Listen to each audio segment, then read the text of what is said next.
sublime gracia del Señor. Les invito a que nos ubiquemos. Evangelio según San Mateo. Evangelio según San Mateo. Capítulo 5.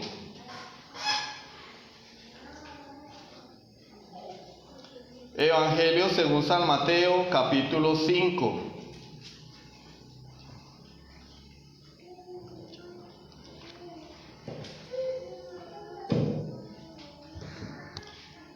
Evangelio según San Mateo, capítulo 5. No voy a usar el micrófono para efectos de la grabación, porque sin luz, pues, con el micrófono se va a escuchar más defectuoso el audio, por el eco y todas esas cosas. Entonces, voy a hacerlo así. Evangelio según San Mateo, capítulo 5, y vamos a leer los versículos 17 al 20. Evangelio según San Mateo, capítulo 5, versículos 17 al 20. Cuando lo tengan, pueden decir amén. Amén. Dice la palabra de Dios: no penséis que he venido para abrogar la ley o los profetas. No he venido para abrogar, sino para cumplir. Porque de cierto os digo que hasta que pasen el cielo y la tierra, ni una jota ni una tilde pasará de la ley hasta que todo se haya cumplido. De manera que cualquiera que quebrante uno de estos mandamientos muy pequeños y así enseñe a los hombres, muy pequeño será llamado en el reino de los cielos. Mas cualquiera que los haga y los enseñe, éste será llamado grande en el reino de los cielos. Porque os digo que si vuestra justicia no fuere mayor que la de los escribas y fariseos, no entraréis en el reino de los cielos. Amén. Vamos a orar.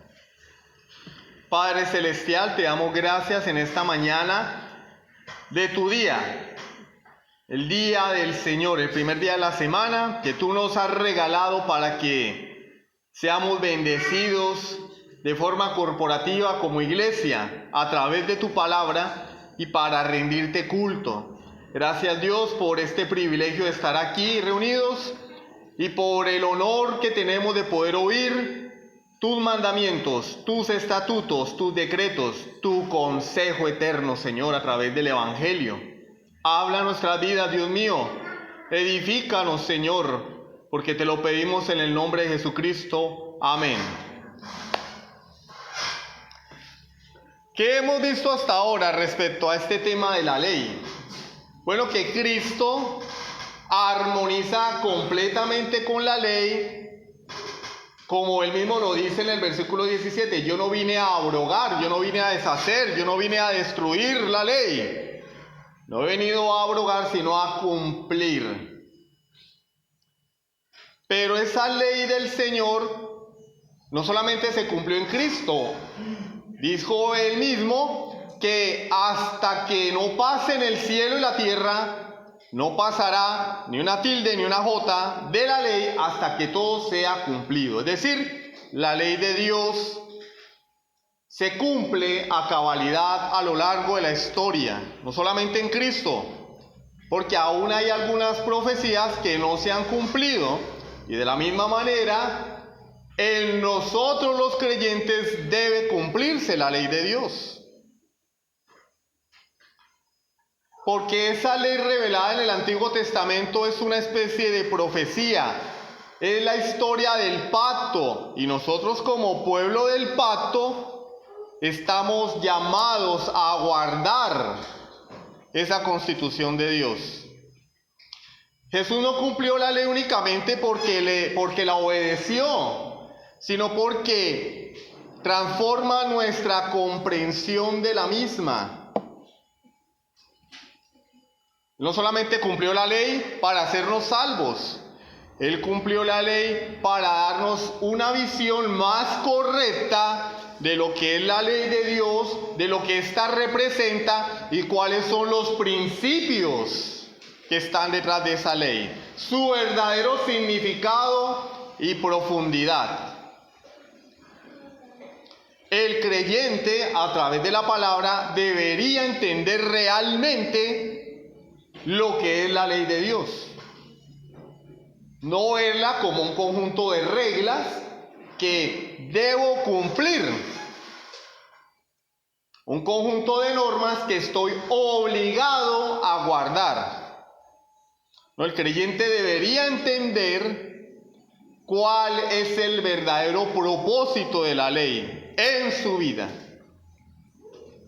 Entonces lo que vamos a ver hoy, como prometimos la semana pasada, que hablamos del cumplimiento de las profecías en Cristo, vamos a ver cómo es que Cristo cumple la ley de Dios. Y nos enfrentamos aquí a una ambigüedad, no por causa de la palabra, sino por nuestra limitante, el desconocimiento, porque la ley de Dios no solo es la ley moral, está la ley civil y la ley ceremonial.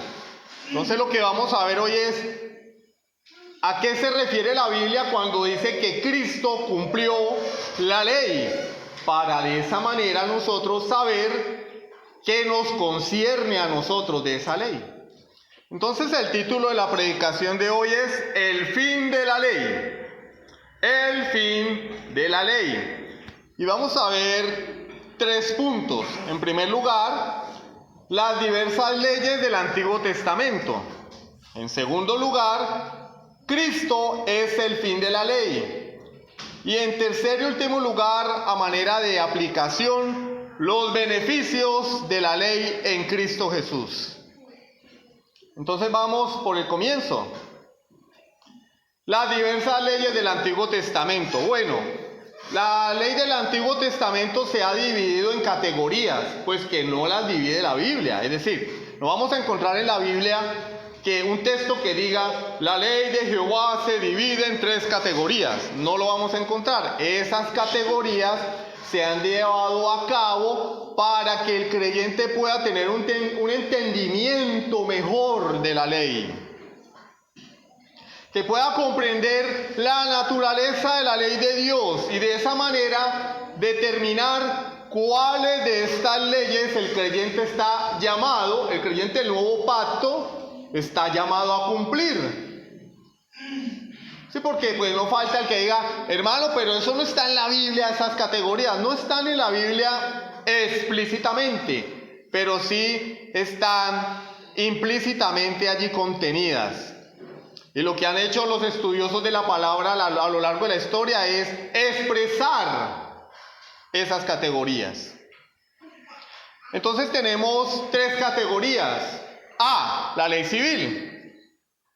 La ley civil. ¿Qué es la ley civil? Bueno, la ley civil es el código civil de los judíos que se fundamentaba en la Torá, en los 5 libros de Moisés, el Pentateuco. Porque cuando Dios originalmente le entregó las tablas de la ley a Moisés, le entregó esas tablas de la ley al pueblo de Israel. Una nación, una etnia sobre la cual Dios gobernaría como el Señor absoluto y gobernaría a través de su profeta que es Moisés, a través de sus jueces. Entonces sería un estado, una teocracia. ¿Qué es una teocracia? El gobierno de Dios.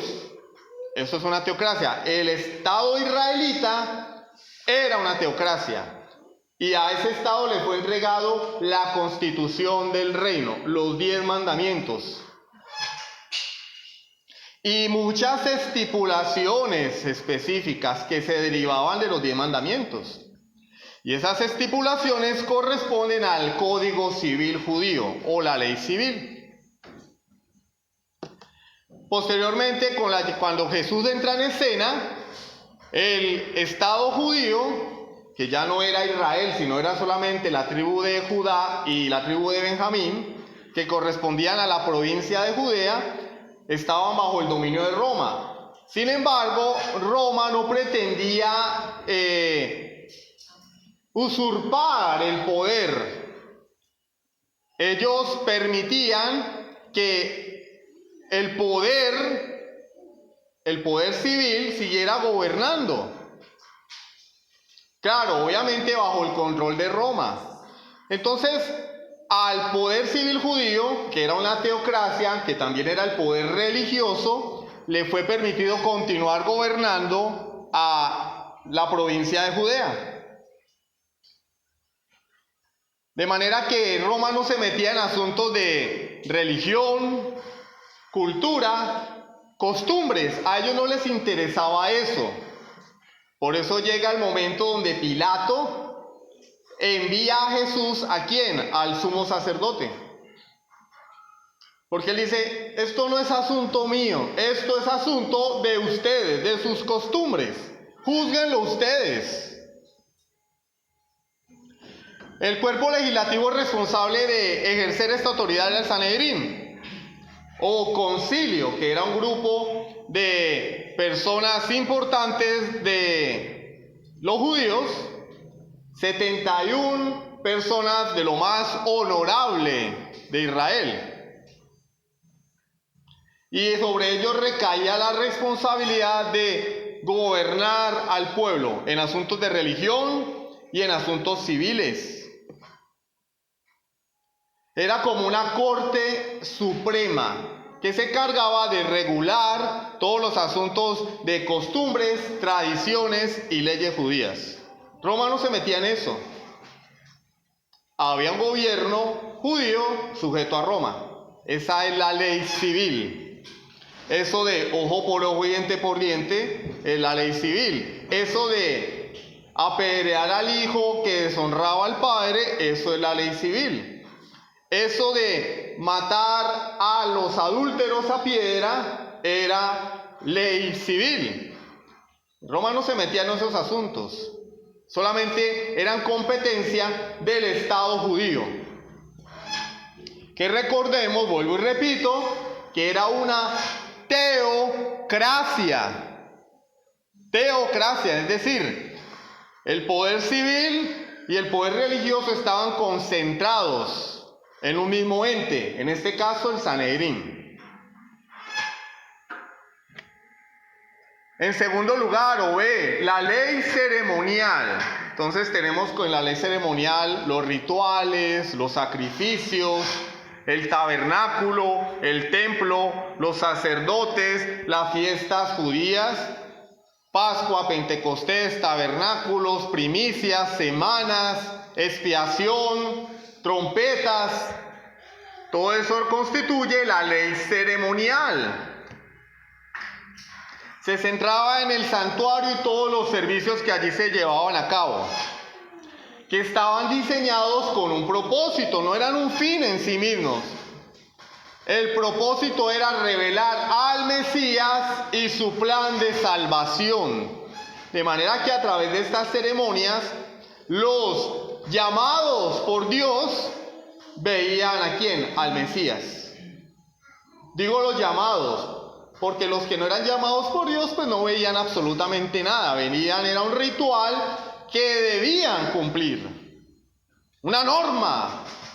Pero los llamados por Dios veían a Jesucristo en el sacerdote, en el templo, en el tabernáculo, en el arca del pacto, en el propiciatorio, en el lugar santísimo, en el altar, en el cordero, en el pan sin levadura, absolutamente allí estaba Jesucristo. Entonces el propósito de estas leyes ceremoniales era apuntar a Jesucristo.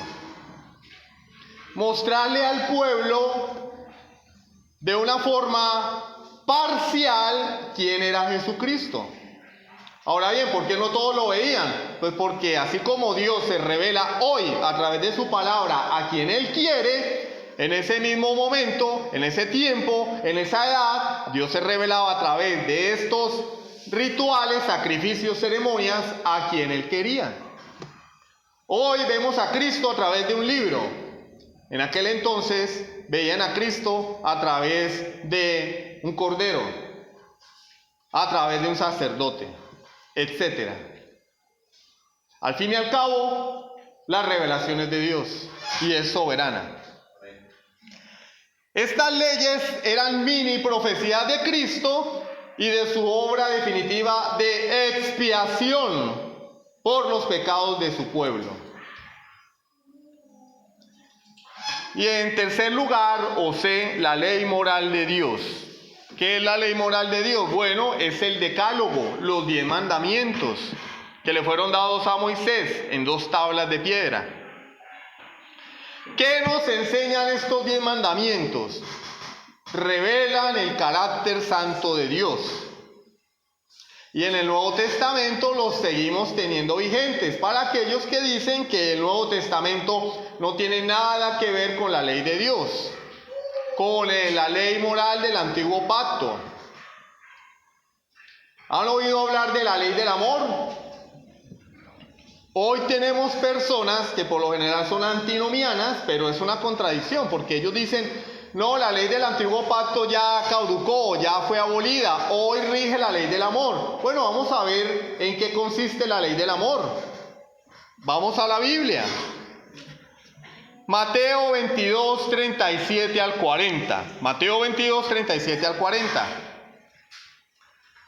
Jesús le dijo, amarás al Señor tu Dios con todo tu corazón y con toda tu alma y con toda tu mente. Este es el primero y grande mandamiento. Y el segundo es semejante, amarás a tu prójimo como a ti mismo. ¿Sí, hermano? Ahí está la ley del amor.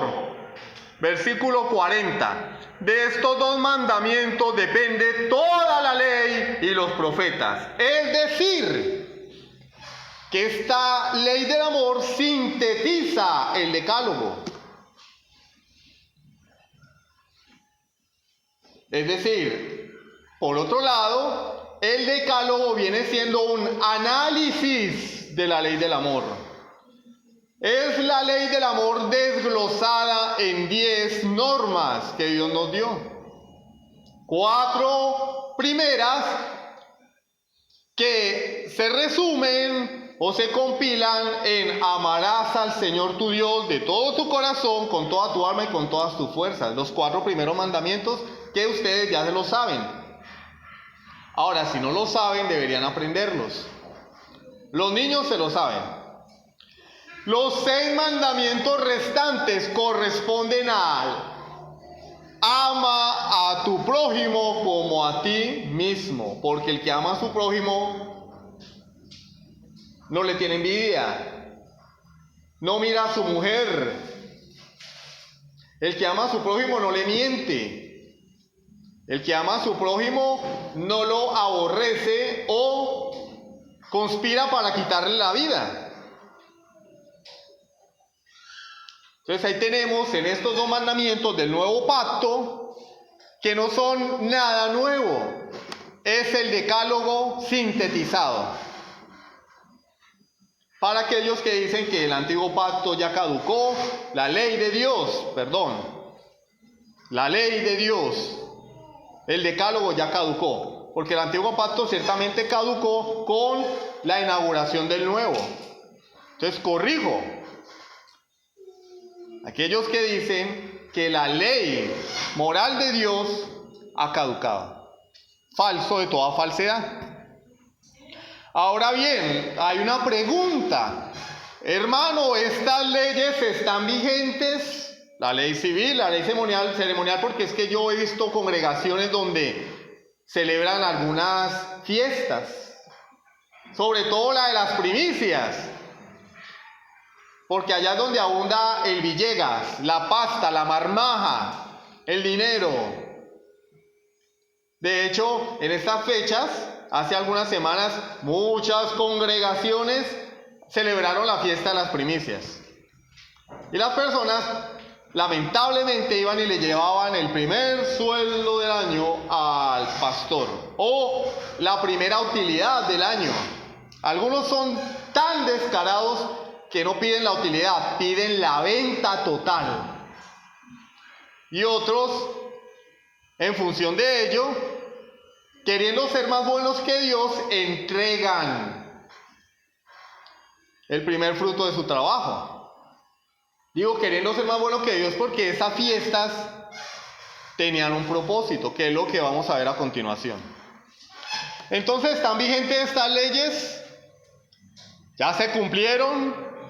¿Cuáles leyes debo guardar yo? Es la pregunta. Eso nos lleva a nuestro segundo punto. Cristo es el fin de la ley. Entonces, de la misma manera que desglosamos la ley en 3 categorías, vamos a ver cómo Cristo cumplió la ley en esas mismas 3 categorías. Entonces, el fin de la ley civil. Hemos dicho que esa ley civil estaba destinada para el Estado israelí, para la etnia judía. Las demás naciones no tenían que matar a nadie a piedra. Las demás naciones no tenían que, si a mí me sacan un ojo, yo le saco el otro. Eran exclusivas para el pueblo de Israel, porque era una teocracia. Pero el Israel del nuevo pacto no es una teocracia. Es decir, no es un gobierno sobre el cual Dios reina, que se limita a una etnia o a una raza en particular. No, el Israel del nuevo pacto es la iglesia del Dios viviente. Y lo que se regula de la vida del creyente hoy es su vida espiritual, que afecta su práctica cotidiana. Pero la iglesia no se inmiscuye en asuntos políticos. Y como el pueblo de Dios ahora es multiétnico, es diverso, es universal, pues estas leyes no le competen ¿a qué? Al nuevo pueblo de Dios, compuesto por gentiles y judíos, como dice Efesios 2. La pared intermedia de separación ya fue derribada.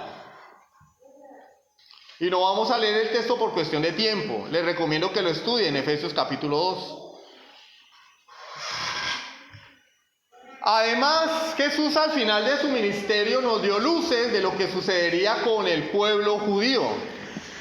Mateo 21:43, en la parábola de los labradores malvados, el Señor nos dice: os digo que el reino de Dios será quitado de vosotros,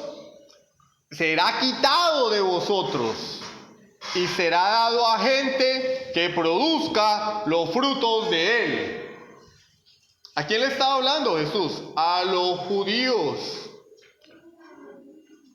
El reino será quitado de vosotros. Primera carta de Pedro, capítulo 2, versículos 9 al 10, un texto muy famoso. Mas vosotros sois linaje escogido, real sacerdocio, nación santa, pueblo adquirido por Dios, para que anunciéis las virtudes de aquel que os llamó a las de las tinieblas a su luz admirable. Vosotros, que en otro tiempo no erais pueblo, pero que ahora sois pueblo de Dios, que en otro tiempo no habíais alcanzado misericordia, pero que ahora habéis alcanzado misericordia. Entonces, el pueblo del nuevo pacto, la iglesia de Dios, ya no se rige por la ley civil judía. De hecho, esto no es una controversia dentro de la iglesia. No hay ninguna iglesia donde se practique la ley civil judía, porque ya estaríamos presos por haber matado a cuanto falso profeta anda por ahí deambulando predicando mentiras. Por esa razón no hacemos eso. No estamos bajo la ley civil, porque el pueblo del nuevo pacto es un pueblo diverso, universal. Entonces Pedro dice claramente que la nueva nación es la iglesia. Ya no hay una nación teocrática, de manera que con la llegada de Cristo caducó la ley civil, con la inauguración del pueblo del nuevo pacto. Eso nos lleva a nuestra segunda ley, o B, el fin de la ley ceremonial. De antemano les digo, nosotros no estamos sujetos a la ley ceremonial, porque el sistema ceremonial, aunque fue instituido por Jehová, no tenía la intención de ser un fin en sí mismo, sino la intención era ser un tipo, actuar como un símbolo de una realidad futura, anunciar una realidad futura. ¿Cuál es la realidad futura? Jesucristo, su vida y su muerte, su sacrificio expiatorio, su ministerio sumo sacerdotal, es decir, su intercesión por los santos. Entonces, esa ley ceremonial, cuando llega Jesucristo, ¿qué sucedió? Cumplió su propósito, como leíamos en Colosenses capítulo 2. Todas esas cosas que eran sombra de lo que habría de venir. Pero el cuerpo es Cristo. Bueno, ¿y cómo así que el cuerpo? Bueno, porque una cosa es la sombra y otra cosa es el cuerpo. Entonces, cuando es de noche y como ustedes entenderán, nos quitan la luz, yo veo una sombra venir. Esa sombra me está diciendo que alguien va a llegar. Un espíritu, no, una persona real. La sombra me avisa que una persona de carne y hueso, o un ser vivo de carne y hueso, un perrito, un gatico, está por venir. Y cuando llega la persona, o el perrito, o el gatico, pues yo ahora centro mi atención en la persona, sea perrito, sea gatico, o sea un ser humano. Porque lo real que es la persona, no la sombra. Hay personas que se asustan viendo una sombra. No, deberíamos asustarnos de la gente, no de las sombras. De la misma manera, todas estas ceremonias, rituales, símbolos eran sombra porque anunciaban la llegada de la realidad, que es Jesucristo. La palabra cuerpo allí se traduce como realidad, la realidad de Jesucristo. Por ejemplo, en Hebreos 9, del 1 al 12, que leíamos en la introducción los versículos 6 al 12 solamente por cuestión de tiempo, no les voy a leer el texto completo, ustedes en casa lo pueden leer, pero es muy interesante observar que el escritor a la carta a los hebreos nos dice que cómo estaba dispuesto el tabernáculo de reunión. Había una parte llamada el lugar santo, allí estaba el candelabro, la mesa, los panes de la proposición, y detrás del velo estaba el lugar santísimo. Allí estaba el incensario, el arca del pacto, una urna que donde estaba el maná, la vara de Aarón que floreció, las tablas de la ley.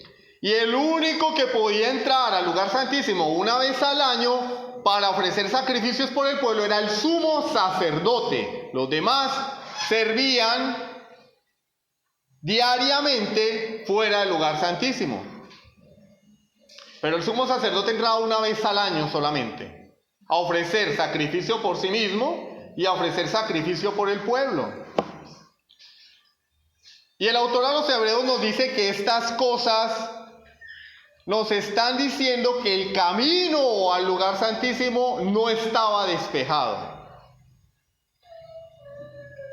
Y se vino a despejar cuando viene el verdadero sumo sacerdote, que es Jesucristo. Miren lo que dice el versículo 9, lo cual es símbolo para el tiempo presente, según el cual se presentan ofrendas y sacrificios que no pueden hacer perfecto en cuanto a la conciencia al que practica ese culto. Es decir, esas ceremonias no tenían poder sobre la vida de las personas. Una persona podía llegar y celebrar cualquier fiesta y su corazón continuaba siendo exactamente el mismo. Porque ese culto consistía en ¿qué? Comidas, bebidas, diversas abluciones, ordenanzas acerca de la carne, impuestas hasta el tiempo de reformar las cosas. ¿Cuándo fue ese tiempo? Cuando llegó Jesucristo, versículo 11.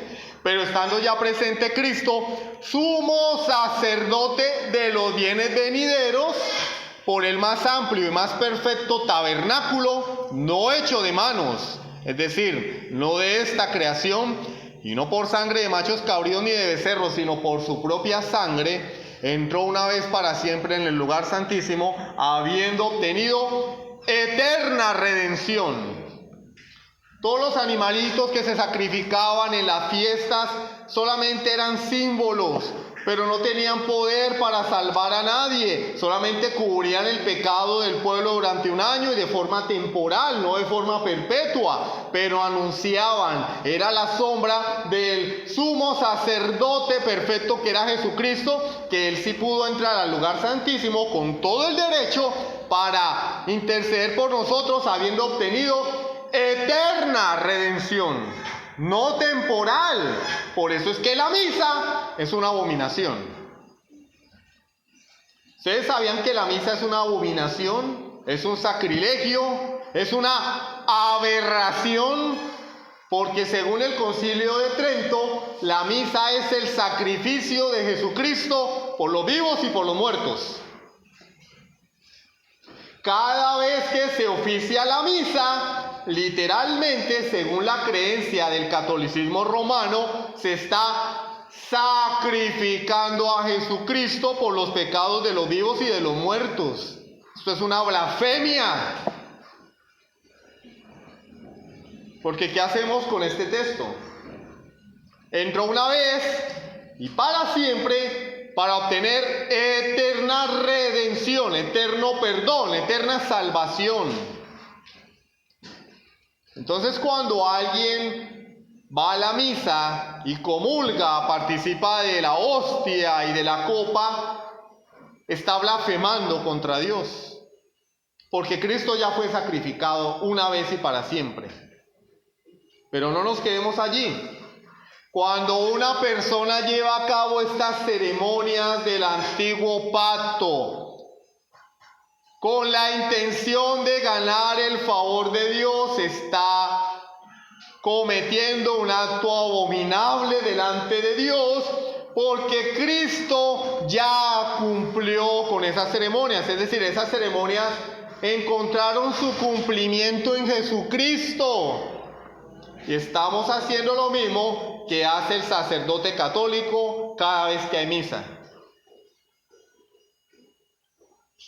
Pero si Cristo ya murió, ya el velo fue rasgado, ya podemos entrar confiadamente a la presencia de Dios. Entonces, ¿por qué celebro la fiesta de las primicias? ¿Por qué celebro la fiesta de los tabernáculos? ¿Por qué celebro la Pascua, Pentecostés? ¿Por qué? Si en Cristo se cumplieron esas celebraciones, esos símbolos, eso sería equivalente a celebrar la misa. Es una doctrina de error.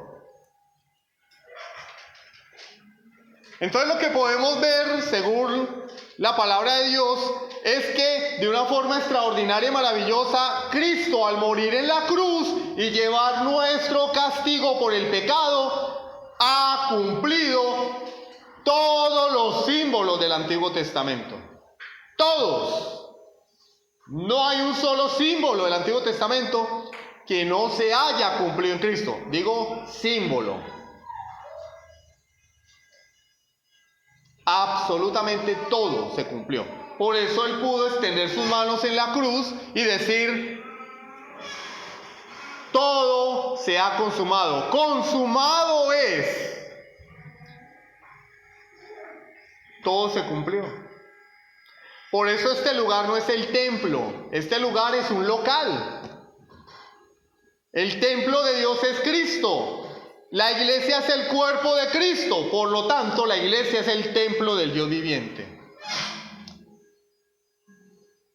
Dios mora en su iglesia a través del Espíritu Santo, que fue puesto en el corazón de cada creyente cuando éste se arrepiente de sus pecados.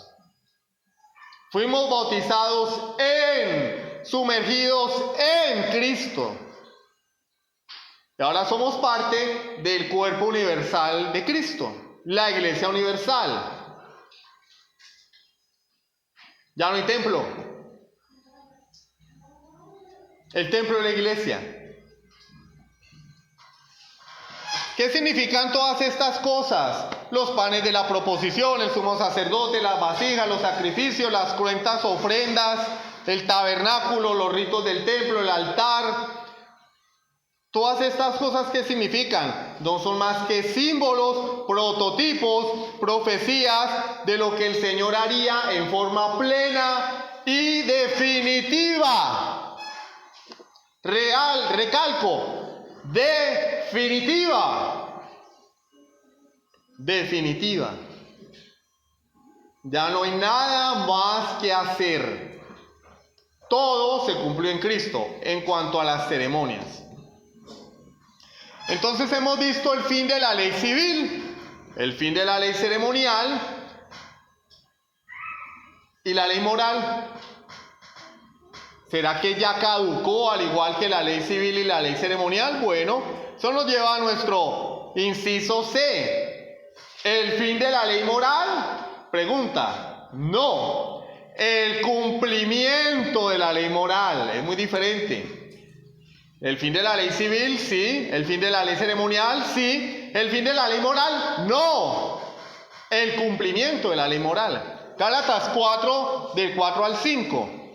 Pero cuando vino el cumplimiento del tiempo, Dios envió a su Hijo, nacido de mujer y nacido bajo la ley, para que redimiese a los que estaban bajo la ley, a fin de que recibiésemos la adopción de hijos.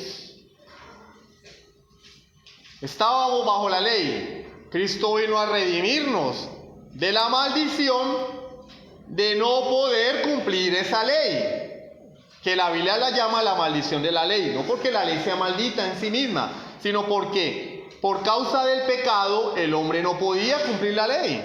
Cristo vino y nació bajo la ley, es decir, guardó la ley para redimirnos a nosotros. Por causa de nuestro pecado nosotros hemos violado la ley de Dios. ¿Y la paga del pecado cuál es? Muerte eterna. Entonces no solamente violamos la ley de Dios, nos hacemos acreedores, nos hemos ganado una condena. Nos hemos ganado una condena. Pero Cristo descendió de los cielos, el eterno Hijo de Dios, se hizo hombre para vivir una vida perfecta. Obedeció la ley de forma activa y de forma pasiva. ¿Cómo de forma activa? Bueno, guardó toda la ley. Jamás pecó. De forma pasiva, Él no se crucificó, hubiera sido imposible. A Él lo crucificaron. Es decir, Él se dejó crucificar. Por eso digo de forma pasiva, Él recibe la crucifixión voluntariamente. ¿Con qué propósito? Imputarnos su vida perfecta. ¿Qué es imputar? Poner en nuestra cuenta, acreditarnos. Imputación es como cuando a uno le hacen una, así vulgarmente hablando, coloquialmente hablando, una transferencia. Yo tengo una plata en Nequi, Miguel Ángel tiene la cuenta de Nequi en cero. ¿Qué hago yo? Le transfiero mi dinero a Miguel Ángel. Ahora yo estoy pelado y él tiene dinero en su cuenta. Eso es imputación. Cristo nos transfiere su superávit de buenas obras, su dinero en la cuenta, y ahora yo que estoy en la ruina espiritual, tengo un superávit delante de Dios. Pero Cristo quedó en la ruina, por eso fue a la cruz. ¿Sí entienden el ejemplo, no? El hermano dijo que Cristo había quedado en la ruina para el ejemplo. Es decir, ahora Cristo figura delante de Dios como un criminal, pero el criminal era yo. Y yo, que soy el criminal, ahora soy presentado delante de Dios como justo, pero el justo es Él. Eso es imputación. Por eso Él vive una vida perfecta. Y por eso pagó nuestra culpa en la cruz. Gálatas 3, del 10 al 14. Gálatas capítulo 3, versículos 10 al 14. Porque todos los que dependen de las obras de la ley están bajo maldición. ¿Sí ve? Si tú deseas ganar tu propia salvación con tu buen comportamiento, estás maldito. Porque tu pecado no te va a dejar guardar la ley. Es imposible. Romanos 3:20. Ya que por las obras de la ley ningún ser humano será justificado delante de Dios. Porque por medio de la ley es el conocimiento del pecado. La ley no es para que nosotros, para que el incrédulo trate de ganar su salvación, no, la ley es para que el incrédulo se dé cuenta de su ruina espiritual delante de Dios y corra a la cruz. Entonces todos los que dependen de las obras de la ley están bajo maldición, pues escrito está: maldito, atención por favor, maldito todo aquel que no permaneciera en todas las cosas escritas en el libro de la ley para hacerlas. Todos nosotros estábamos bajo maldición. Hablo de los creyentes. El incrédulo está aún bajo maldición. Y que por la ley, oído, versículo 11, y que por la ley ninguno se justifica para con Dios. Es evidente, porque el justo por la fe vivirá. Y la ley no es de fe, sino que dice, el que hiciera estas cosas vivirá por ellas. Es decir, o te salvas por fe, o te salvas guardando la ley. El problema, guardar la ley es imposible. La ley no es de fe, porque la ley dice, ¿quieres ser salvo? Tienes que cumplir la ley. Versículo 13, Cristo nos redimió de la maldición de la ley, hecho por nosotros maldición. Oído, ¿quién estaba en maldición? Yo. Versículo 10, los que dependen de las obras de la ley están bajo maldición. Maldito todo aquel que no pueda permanecer en estas obras. Pero Cristo fue hecho maldición por mí, porque está escrito, maldito todo el que es colgado en un madero, para que en Cristo Jesús la bendición de Abraham alcanzase a los gentiles. ¿Cuál es la bendición de Abraham? Abraham creyó a Dios y le fue contado por justicia. Por eso Abraham se llama el padre de la fe. A fin de que por la fe recibiésemos la promesa del Espíritu. ¿Cuál es la promesa del Espíritu? El nuevo nacimiento. Recibir el Espíritu de Dios en nuestros corazones, que nos hace nuevas criaturas, una vida nueva, vida eterna. Esa es la promesa del Espíritu. Entonces queda claro que Cristo cumplió la ley moral de forma activa, guardándola, no pecando, de forma pasiva, llevando mi castigo. Porque la ley también dice, maldito el que no guarde las cosas que están escritas en este libro. Romanos 3:23, porque la paga del pecado es muerte. ¿Quién murió en la cruz? Cristo llevó mi maldición. Pero aquí surge una pregunta. Si Cristo cumplió la ley, entonces yo la tengo que guardar. Pregunta, si Cristo cumplió la ley, ¿yo la debo guardar? ¿Cuál ley debo guardar? Cristo cumplió la ley ceremonial. En Cristo se cumple, la ley ceremonial. Con el nuevo pacto, con la inauguración del pueblo, el nuevo pacto se se cumple la ley civil. Cristo cumplió la ley moral de Dios a cabalidad. Entonces, ¿qué debo hacer yo ahora? Esto nos lleva a nuestro tercer punto. Los beneficios de la ley en Cristo Jesús. Los beneficios de la ley en Cristo Jesús. En este punto vamos a ver las aplicaciones para nuestra vida del discurso que acabamos de dar. 4 aplicaciones. En primer lugar, a manera de conclusión, Jesús es el cumplimiento de todas las ceremonias del Antiguo Testamento. Ya no tienes que llevar a cabo ningún ritual. No hay necesidad, no es necesario. Al contrario, hacerlo es pecado. Deja eso de querer hacer cosas externas para agradar a Dios. Deja de ver los mandamientos de Dios como meros rituales para obtener el favor de Dios. Cristo es el cumplimiento de todos los rituales. En segundo lugar, en Cristo ahora nosotros los extranjeros, los gentiles, pertenecemos al pueblo de Dios.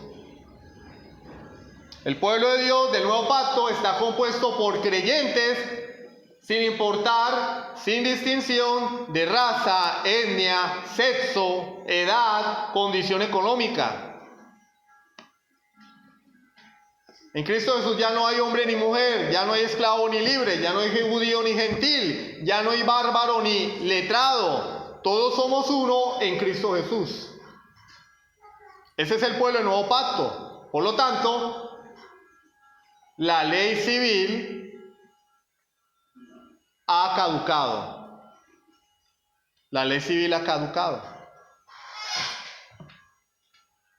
En tercer lugar, Cristo cumplió la ley moral de Dios para salvarnos de la condenación eterna y librarnos de la esclavitud del pecado. Pero no solamente cumplió la ley en Él, la cumple en nosotros a través y por medio de su Santo Espíritu.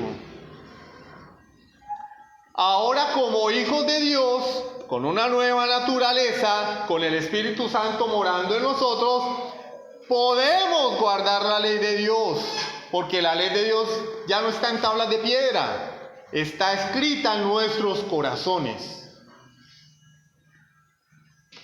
Entonces, deja de promover el antinomianismo, deja de creer que los 10 mandamientos eran para el pueblo del antiguo pacto, porque Cristo los cumplió no para que nosotros ahora vivamos a nuestras anchas, los cumplió en Él y en nosotros a través de su Espíritu Santo, porque ¿qué es la iglesia? El cuerpo de Cristo. Decir que la ley de Dios no está vigente implica decir que la cabeza va por un lado y el cuerpo va para otro lado. Eso es irracional. No solamente podemos guardar la ley de Dios, sino lo que lo podemos hacer de buena gana, de forma natural, aún a pesar de nuestra debilidad. Por eso Pablo dice que los mandamientos de Dios no son gravosos, no son una carga, no son una camisa de fuerza para el creyente.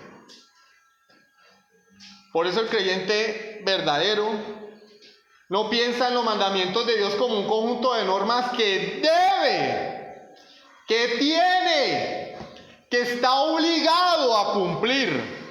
No. Él ve la ley de Dios como un regalo de Dios para su vida, como las instrucciones que Dios le ha dado para el creyente hacer lo que desea hacer. ¿Qué desea hacer el creyente? Agradar a Dios. Señor, muéstrame cómo agradarte. Ahí están mis mandamientos. Y por eso el salmista en el Salmo 119 dice: los mandamientos de Dios son una delicia, no una carga.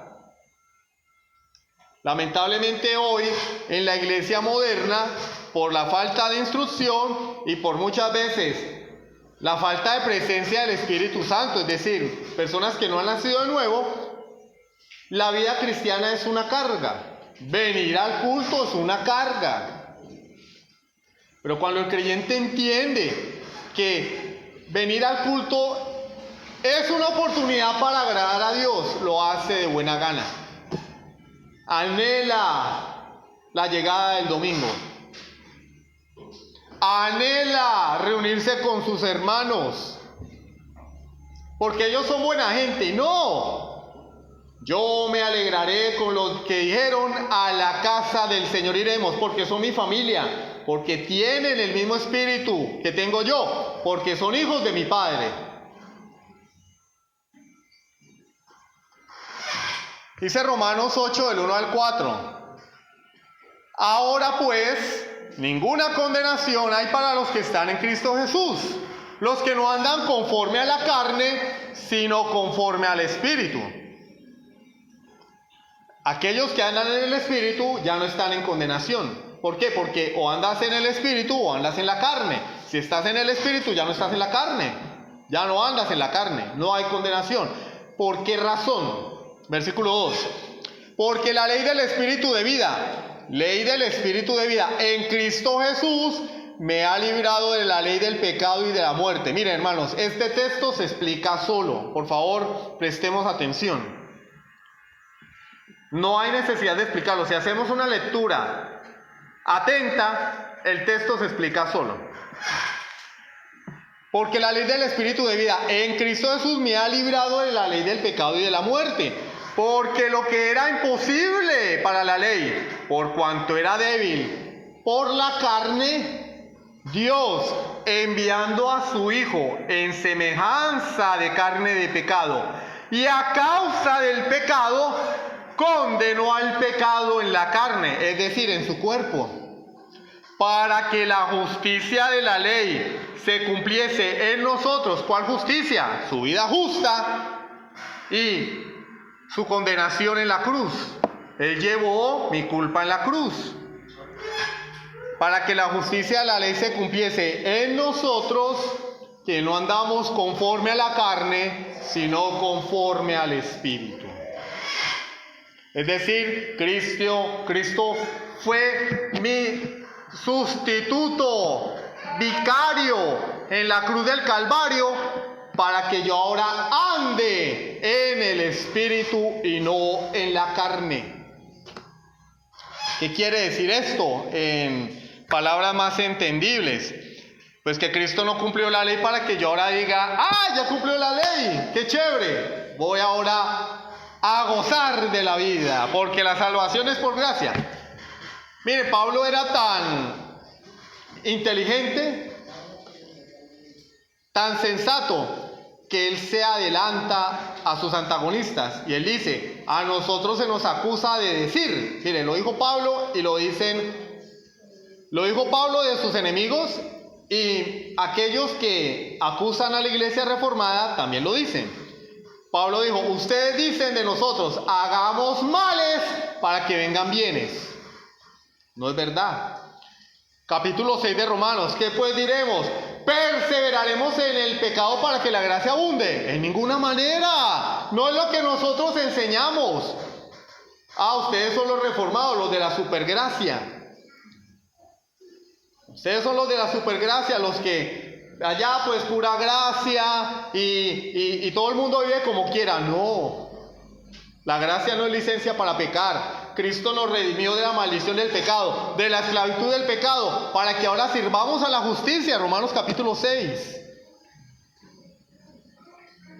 Porque cuando erais esclavos del pecado, erais libres acerca de la justicia. Pero ¿qué fruto teníais de todas aquellas cosas que ahora aborrecéis? Porque el fin de ellas es muerte. ¿Qué fruto tenía yo de mi pecado anterior? Ahora lo aborrezco, porque el fruto de esas obras pecaminosas es muerte. Versículo 22. Mas ahora que habéis sido libertados del pecado y hechos siervos de la justicia, ¿sí ven? El creyente, el que se arrepiente de sus pecados, es libertado del pecado. ¿Pero qué? ¿Para seguir viviendo en el pecado? No, para ser ahora esclavo de la justicia, siervo de la justicia. Tenéis por vuestro fruto la santificación. Una vida santa, apartada para Dios, una vida diferente. Dice, y como fin, la vida eterna. Porque la paga del pecado es muerte, mas la dádiva de Dios es vida eterna en Cristo Jesús, Señor nuestro. ¿Para qué nos libertó Cristo de la esclavitud del pecado? Para ahora ser siervos de la justicia. Para agradarle, para honrarle, para llevar una vida justa delante de Dios y delante de los hombres. La gracia no es antinomianismo. El antinomianismo es una herejía. Hermano, ¿qué es antinomianismo? Anti, contra, nomos, ley, contra la ley. Aquellos que dicen que la ley no tiene nada que ver con nosotros. Eso es antinomianismo. Cristo cumple la ley, la justicia de la ley, y nosotros debemos hacer lo mismo. Cristo cumple la ley en nosotros dándonos su Espíritu Santo, y el Espíritu Santo nos hace amar la ley de Dios y nos da la gracia, la capacidad de poder guardar la ley, de vivir de acuerdo a la ley de Dios. Por eso el Señor en Ezequiel capítulo 36 dice: pondré mi espíritu dentro de vosotros, quitaré el corazón de piedra y pondré un corazón de carne. Pondré mis leyes en vuestros corazones y haré que andéis en mis estatutos y los pongáis por obra. Haré que andéis. ¿Cómo? A través del Espíritu Santo. No a las malas. No, de forma natural, porque ahora nuestro corazón no es de piedra, es un corazón de carne. ¿Qué quiere decir eso? Sensible a la voz de Dios, dócil, blando, no duro. Y la ley de Dios fue escrita en nuestros corazones por el Espíritu Santo que nos fue dado. ¿Qué sucede? El hombre natural odia a Dios y su ley. Cuando nos encontremos con una persona que no quiere nada con la ley de Dios, es un inconverso. Así diga que es creyente. No, pero es que ustedes allá son muy estrictos, ustedes predican mucho la ley. Bueno, pero es lo que nos dice el Nuevo Testamento. El Nuevo Testamento está lleno de mandamientos de Dios.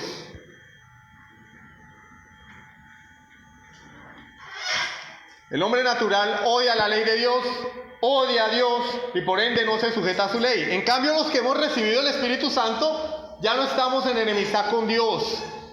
Amamos la ley de Dios, amamos a Dios y deseamos agradarle. De manera que el creyente quiere vivir en conformidad a los mandamientos de Dios. El creyente desea congregarse porque es un mandamiento de Dios. Hay un serio problema cuando alguien dice ser creyente y huye de las reuniones de la iglesia. Hay un serio problema espiritual porque el mandamiento de Dios está firme, no dejando de congregarnos como algunos tienen por costumbre. Mandamiento de Dios.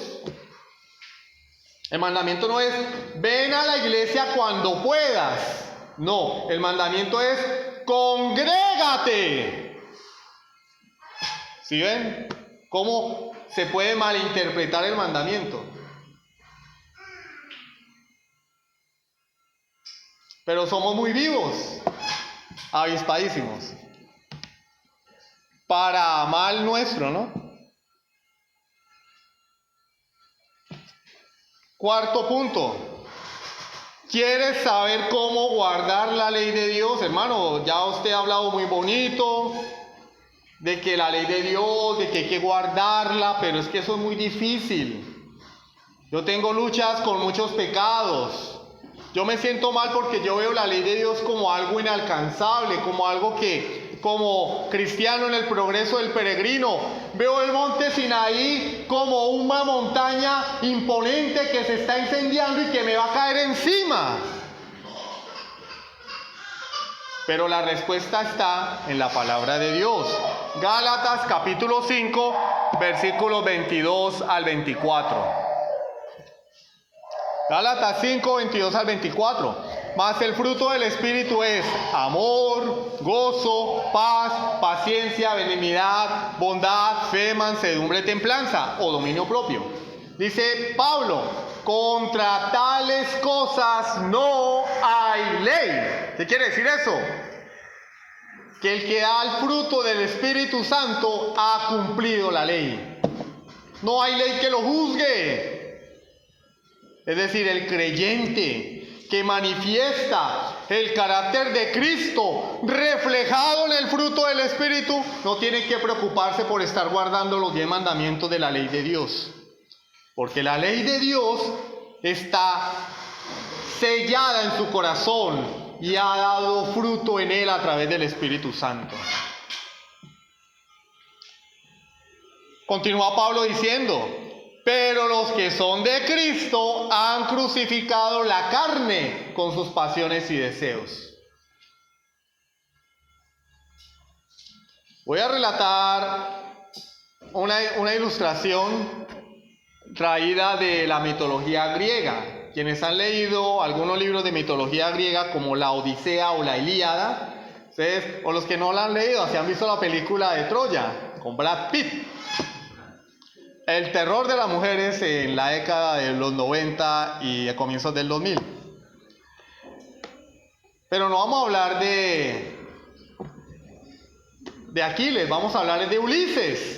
Ulises era el amigo de Aquiles, si recuerdan en la película, el rey que lleva a Aquiles a la guerra. Ulises era el rey de una nación llamada Ítaca. Ulises va a la guerra, ¿sí? Porque París, príncipe de Troya, se enamora de Helena, la esposa de Menelao, y la rapta y la lleva a Troya. Se enciende la guerra. Y Ulises va en apoyo de el reino de Esparta, de donde era Menelao, el rey. Deja a su esposa Penélope. Ganan la guerra, ¿cómo? Bueno, a través de un caballo al que le llamaron el caballo de Troya, un caballo de madera que era una trampa. Ahí adentro iban los soldados. Penetran los muros de Troya, que era imposible penetrar, pero porque entra el caballo. Los troyanos pensaron que era un regalo de los dioses, ingresan el caballo, pero ahí va el ejército enemigo. Ganan la guerra. Eso duró 10 años. Ya iba Ulises 10 años por fuera de casa. Cuando Ulises vuelve a Ítaca, se demora 10 años.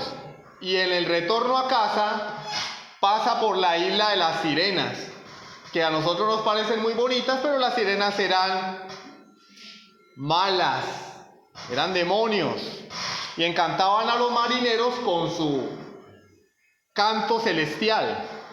Entonces Ulises le ordena a sus marineros que se tapen los oídos y miren únicamente hacia el frente, para no ser encantados por la melodía de las sirenas. Pero Ulises dice, yo sí quiero oír el canto de las sirenas, amárrenme al mástil del barco. Y así yo les diga lo que les diga, no me suelten. Efectivamente, pasaron por la isla de las sirenas comienzan a cantar, el barco sigue su rumbo porque los marineros tenían los oídos tapados. Y Ulises oyó la melodía de las sirenas. Fue efectivamente hechizado hasta que pasaron la isla, pero no sucumbió al hechizo porque estaba ¿cómo? Amarrado. Y esto refleja la vida de muchos creyentes, que si no fuera por las ataduras de la buena reputación, el miedo a la vergüenza, no guardaríamos ni una tilde de la ley de Dios. Vemos la ley de Dios como una atadura, pero por dentro deseamos el pecado. Si no fuera por la vergüenza, por el que dirán, porque el pastor me va a regañar. Caeríamos rendidos al canto de las sirenas, caeríamos rendidos al pecado. Pero está el otro ejemplo, está el ejemplo de Jasón. Jasón, cuando iba en busca del vellocino de oro, también pasó por la isla de las sirenas. Pero Jasón estaba acompañado de Orfeo, no de Morfeo, Orfeo. Y Orfeo tocaba la lira, y sus melodías eran sublimes, celestiales. Entonces Jasón le dice a Orfeo: cuando vayamos a pasar por la isla de las sirenas, quiero que toques tus mejores canciones, tus mejores melodías. Efectivamente, cuando pasan por la isla de las sirenas, Orfeo comienza a tocar sus mejores sonatas. Pasaron por la isla de las sirenas sin ninguna consecuencia negativa. ¿Saben por qué? Porque estaban encantados, no por el canto de las sirenas, sino por la melodía celestial, por una melodía superior y mucho más hermosa. Así es todo aquel creyente que rechaza el pecado, no por el temor y la vergüenza, sino porque encuentra en la ley de Dios algo mucho más agradable, algo mucho más hermoso, algo mucho más sublime. Entonces el enfoque del creyente no debe estar en: tengo que ir a la iglesia, tengo que dar ofrenda, me toca hacer el aseo, tengo que portarme bien. No, el enfoque del creyente está, como lo dice la carta a los hebreos, puestos los ojos en Jesucristo, el autor y consumador de la fe. ¿Quieres tener una vida de victoria sobre el pecado? Mira a Jesucristo. Contempla la hermosura del Salvador, lo que Él ha hecho por ti, su gracia, su amor, su misericordia. Aprende a amar a Jesús, y el pecado perderá valor delante de tus ojos. Cultiva las disciplinas espirituales en tu vida, porque cuando cultivamos la carne, el espíritu mengua. Cuando cultivamos el pecado, cuando le damos de comer al pecado, el espíritu mengua, se contrista. Pero cuando alimentamos el espíritu, las disciplinas espirituales, la lectura de la palabra, el estudio de la palabra, la oración, la asistencia regular a la iglesia, el rodearme de personas piadosas, la carne mengua, el espíritu se enciende. Cuando nos demos cuenta, estaremos agradando a Dios de forma natural. No veremos una carga en honrar a Dios. Y se cumplirá lo que dijo Pablo: los mandamientos de Dios no son gravosos. No tengo que mirar a la ley como mi enemigo. Tengo que ver a Jesús como lo más hermoso, y de forma natural Él cumplirá la ley en mí a través de su Espíritu Santo. Cuando nos demos cuenta: oiga, pero yo a qué hora dejé de hacer esto, a qué hora dejé de hacer lo otro.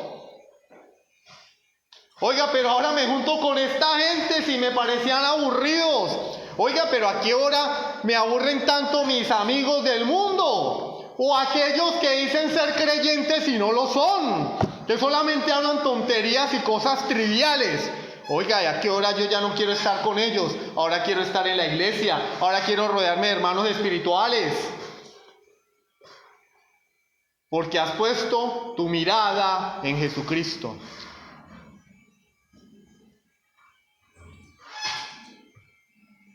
Busca el deleite en Dios y en su palabra. Hermano, es que me cuesta, no importa.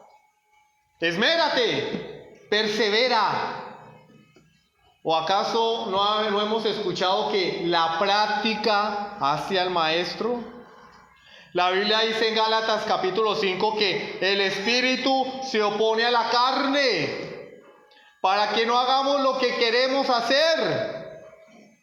Si alimentamos el espíritu, cada día nuestra carne será aplastada. El deseo pecaminoso, las pasiones desordenadas, y podremos tener victoria sobre el pecado. Ahora bien, amigo que me estás escuchando, que has venido a este lugar y no te has arrepentido de tus pecados, que tu vida sigue siendo igual, que sigues teniendo problemas con la ley de Dios, que te parece algo imposible de cumplir, que te parece que la palabra es demasiado estricta, debes saber que Cristo pagó, cumplió la ley, pagó en la cruz tu culpa. Guardó la ley para que su justicia te sea otorgada, en otras palabras. Y hoy te ofrece esa salvación únicamente por gracia, por medio de la fe. Puedes presentarte justo delante de Dios solo por aceptar el sacrificio de Cristo, solo por reconocer que has pecado contra Dios y que tu única salvación es el mártir del Calvario. ¿Qué tiene que hacer el hombre para ser salvo? ¿Guardar la ley? No, Cristo la guardó por ti. ¿Qué tiene que hacer el creyente para ser santo? ¿Guardar la ley? Sí, Cristo la guarda en ti a través de su Espíritu Santo. Ven a Jesucristo. No lo dejes para mañana, no lo dejes para más tarde. Porque quién sabe si este sea el último mensaje que vas a escuchar. Si oyeres hoy su voz, no endurezcáis vuestros corazones. El propósito de la ley es ser imposible para el hombre, porque de esta manera el hombre llamado por Dios solo tendrá una alternativa: venir a Jesucristo. Dios te está llamando, querido amigo. Solamente confía en Él y Él te salvará. Y después de que te salve, vas a amar a Dios y a su palabra. Y te va a capacitar para vivir la vida cristiana. Sublime gracia del Señor.